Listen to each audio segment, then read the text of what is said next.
মুন্সিগঞ্জের এক গ্রামের ডোবায় শ্যাওলার মধ্যে মিলেছে বস্তাবন্দি একটি লাশ।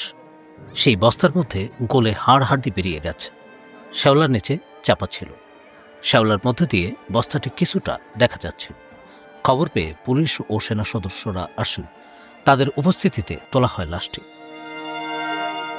১৩ ফেব্রুয়ারি দুপুরে জেলার শ্রীনগর উপজেলার বীরতারা ইউনিয়নের ছয়গাঁও গ্রামের একটি ডোবা থেকে লাশটি তোলা হয়। লাশটি কার তা এখনো পুরোপুরি নিশ্চিত হওয়া যায়নি। তবে মুন্সিগঞ্জের শ্রীনগর উপজেলারই কোলা ইউনিয়নের থৈরগাঁও এলাকা থেকে ২৩ দিন আগে এক স্কুল ছাত্র নিখোঁজ হয়। তার নাম রোমান। লাশের জামাকাপড় দেখে তার পরিবার দাবি করেছে এ তাদের রোমানি। লাশ তোলার সময় সেই ডোবার পাশে ছিলেন রোমানের স্বজনরা। তারা ফুঁপিয়ে কাঁদছিলেন। লাশ তোলার সময় ডোবার পাড়ের কয়েকটি ঘর ভাঙচুর করতে দেখা যায় বিক্ষুব্ধ জনতাকে।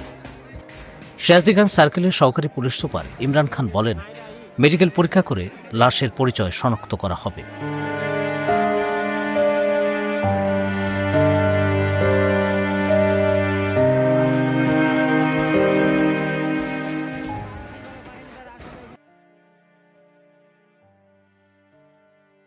কোটি মানুষের আস্থার ভালোবাসায় 11 বারের মতো দেশের 1 নম্বর রেফ্রিজারেটর ব্র্যান্ড ওয়ালটন।